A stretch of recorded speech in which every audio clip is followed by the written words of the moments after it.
Assalamualaikum warahmatullahi wabarakatuh. Berjumpa lagi kita dalam channel saya.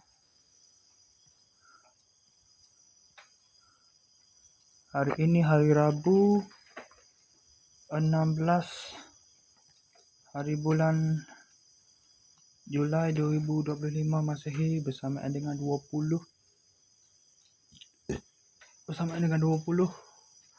Muharram 1440 Hijrah. Sekarang ni tepat pukul 12:00 pagi.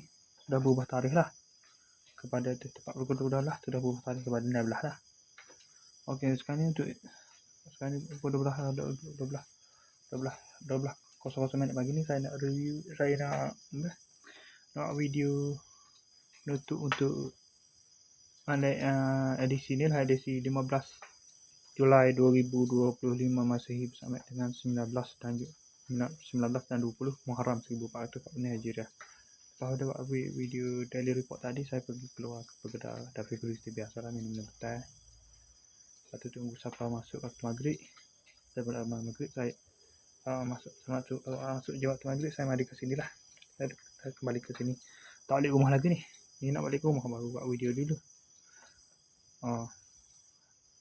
Hari ni dah kerja je tak? Dah kerja kat 2 jam ni. Cerita dah delete ni dah. Esok tu mungkin esok lah, tak ada kerja lah esok. Esok sekarang barulah ada aktiviti biasa lah esok lah.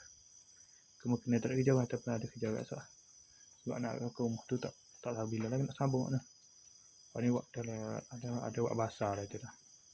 Akan ni konkrit tapak basah dah. Ni ngasing Lepas tu mana hak ni ke. Lepas tu saya tunggu masuk tak.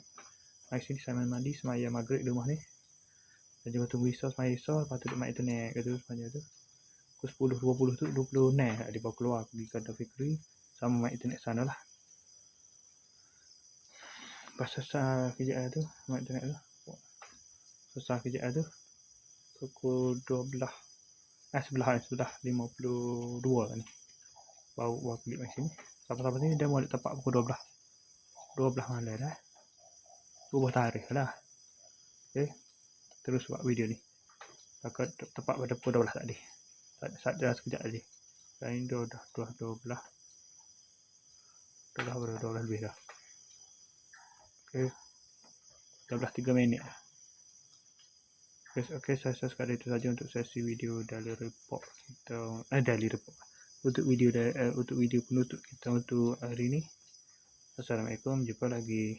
Bye.